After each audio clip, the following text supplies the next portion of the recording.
Olá, bem-vindos ao ensino médio, é o curso técnico em administração de empresa.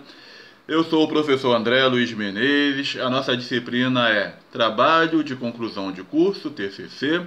A gente vai dar continuidade à nossa aula que a gente terminou semana passada. A gente está falando dos elementos pré-textuais. A gente vai dar continuidade falando da dedicatória. O que é dedicatória? Primeiro a gente tem que saber que a dedicatória é um elemento opcional, não é um elemento obrigatório. Você que vai decidir se vai dedicar ao seu trabalho a alguém, a alguma pessoa, a instituição. Então você está dedicando aquele estudo a uma causa. Então tem um motivo para você dedicar o seu trabalho, tá? É um elemento opcional. Deve ser inserido após a folha de aprovação, que a gente viu na nossa aula passada, a folha de aprovação, que é um item obrigatório. Após a folha de aprovação, vem uma dedicatória, caso você queira dedicar o seu trabalho. É um elemento opcional. Também temos o agradecimento, elemento opcional. Deve ser inserido após a dedicatória. Ah, mas eu não quis colocar uma dedicatória, mas quis colocar um agradecimento. Como é elemento opcional, você que escolhe. Não tem nenhuma dedicatória no meu trabalho, mas tem um agradecimento. Então vem depois da folha de aprovação. Caso você queira colocar todos os itens depois da folha de aprovação, vem a dedicatória. Depois da dedicatória vem o agradecimento.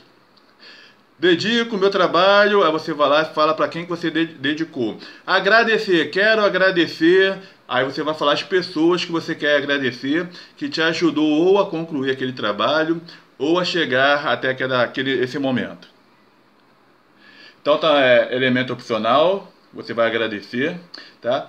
Também nós temos a possibilidade de uma epígrafe. O que é uma epígrafe? Elemento opcional. Podem também constar epígrafe em outros momentos dentro do seu trabalho, tá? Em outras folhas ou página, ou pode ser uma página de abertura, dependendo do tamanho do trabalho. Cada capítulo pode ter uma página de abertura. Essa página de abertura pode vir titulada como epígrafe. Lembrando, como que eu vou elaborar cada um desses itens? Você vai acessar as normas da ABNT, que lá vem toda a configuração, vem todas as normas e regras para se elaborar cada um desses itens, tá? Ah, no meu trabalho não tem dedicatória nem agradecimento, mas eu quero colocar uma epígrafe. Então, posso fazer isso? Pode. Como é elemento opcional, vai ser a sua escolha. Aí depois, então, da folha de aprovação, vem a epígrafe, tá ok? Ou durante o trabalho, em abertura de páginas, em qualquer momento. Mas o que é uma epígrafe? Uma epígrafe pode ser a explicação do motivo que levou o autor a escrever determinado assunto. Pode ser uma poesia que vai fazer as pessoas entrarem no assunto. Pode ser uma motivação, pode ser assim, uma pequena história. Durante uma determinada época da minha vida aconteceu isto. Então, ele está dando uma explicação, tá? É o motivo que levou a escrever determinado assunto. Aí, como eu já falei, pode ser um poema que descreva o assunto, entre outros, tá? Esse momento da epígrafe. Aí na capítulo 1, por que eu estou falando do capítulo 1? Aí você vai explicar o motivo, tá? Ah, mas é obrigado a fazer isso? Não, é um elemento opcional. Mas esse é o significado da epígrafe. Vamos mais à frente. Existe também resumo em língua vernácula. O que é língua vernácula? É a língua da onde o trabalho será entregue. Se vocês forem fazer um trabalho, vou dar um exemplo, vai fazer uma faculdade na Argentina, a língua vernácula é o espanhol. Se esse trabalho for feito lá na Alemanha, a língua vernácula é o alemão. Aqui no Brasil, a língua vernácula é o português. é a língua da onde vai ser entregue o trabalho, onde o trabalho ficará, a língua do país que será guardado aquele trabalho. É um elemento obrigatório. Tem que ter em todo o trabalho um resumo, sendo que esse resumo na língua vernácula será do país. Onde vocês vão entregar o trabalho? Ah, aqui no Brasil mesmo, então será um resumo em português. O que mais? Deve conter lá nesse resumo uma síntese do trabalho, explicando o que foi feito. Neste trabalho foi feito uma pesquisa sobre o tema que foi elaborado de acordo com você vai fazer seu resumo, dando uma síntese. O que foi feito nesse trabalho? No capítulo 1 veremos isso, no capítulo 2 veremos esse assunto. Os resultados obtidos nesse trabalho serão... Aí você vai estar lá explicando lá, uma síntese explicando o que foi feito, como foi feito, os resultados que foram obtidos, tudo isso vem no resumo. Sendo que, quanto à extensão, esse resumo deve ter de 150 a 500 palavras. Você vai ter que botar o cursor após terminar esse resumo, vai ter que ver lá. Está entre 50 e 500 palavras, está dentro do padrão, tá?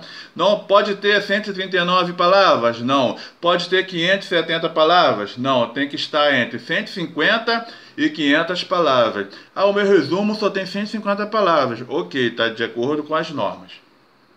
O que mais? Após o resumo em língua vernácula, na língua que será entregue, você também vai fazer o mesmo resumo em uma língua estrangeira. Aqui no Brasil, você vai entregar no colégio o resumo em português e você vai escolher uma língua estrangeira. Vamos ver o que acontece.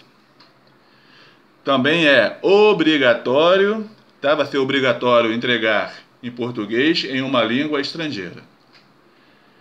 É o mesmo resumo em língua vernácula, tá? Só que elaborado em língua estrangeira. Ah, mas como que eu vou fazer isso? Tu pega o seu resumo em português, coloca lá no Google, aí você vai escolher em qual língua você vai reproduzir esse resumo, que ele vai fazer essa transformação para você. Depois você cola de novo lá no seu trabalho. A norma não especifica qual será essa língua, tá? Pode escolher qualquer língua. Sendo que, para ser melhor aceito, a gente utiliza ou o inglês, que é a língua universal, o espanhol, que é a nossa língua mais próxima. A gente está na América Latina, quase todos os países falam espanhol, ou o francês. Então, ó, se você decidiu fazer o resumo em língua estrangeira em inglês, você vai escrever abstract, tá? No português você vai escrever resumo e vai colocar o seu resumo. E o resumo em língua estrangeira, sendo em inglês, você vai escrever abstract e vai colocar este resumo. Mas, se você escolher o espanhol, tu vai escrever resumem. Escrever o resumem e coloca lá o resumo. Se você escolher o francês, você vai colocar resumé. Então, é em inglês que eu vou fazer o meu resumo? Abstract. É espanhol? Resumem. É em francês? Resumé. Tá ok? Tem que escrever resumé se for em francês e colocar lá o resumo em francês. Resumo em língua estrangeira. Colocou abstract, vai estar lá o seu resumo em inglês. Tá ok? Isso é um elemento obrigatório. Não pode faltar no seu trabalho. O que mais? Outros elementos que são opcionais. Lista de várias listas que pode conter no seu trabalho, tá? Aqui eu estou falando no trabalho de TCC como um todo. Pode ter lista de ilustrações, pode ter algumas ilustrações para a gente entender o que você está querendo falar. Pode ter algumas tabelas, então você vai botar lá as tabelas com os resultados. Pode ter abreviaturas e siglas, por exemplo,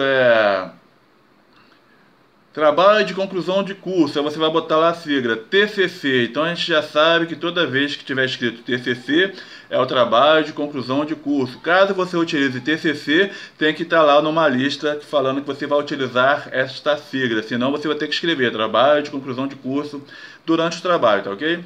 Pode ter símbolos. que mais que a gente vai falar aqui agora? Sumário. O sumário é opcional ou obrigatório? Opa, sumário é elemento obrigatório. Aquelas listas que nós vimos anteriormente são opcionais.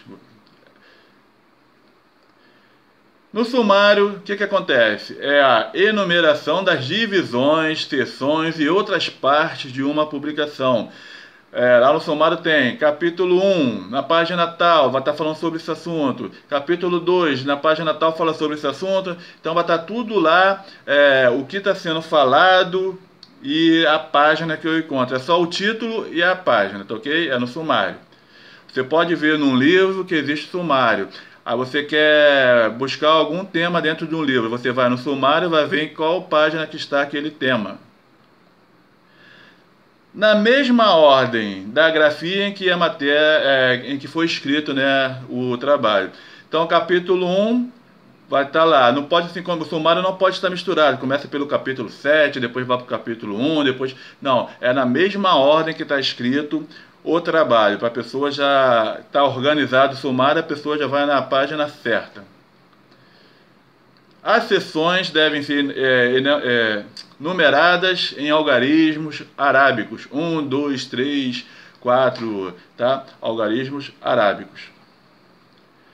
E o sumário começa da introdução e vai até a conclusão do seu trabalho, tá? Então não é assim, 1, capa, 2, folha de rosto, não. Começa lá a partir da introdução, com a numeração da introdução. Depois eu vou explicar melhor para vocês isso. Tem capa, folha de rosto, folha de aprovação, tem 5 elementos obrigatórios antes da introdução. Então você vai enumerar a introdução com o número 6, tá ok? Observação: os elementos pré-textuais configuram no sumário, não configuram no sumário. Foi isso que eu falei, começa da introdução e vai até a conclusão. Eu vou encerrar aqui o vídeo para não ficar muito curto, já já eu vou passar mais conteúdo para vocês. Abraço.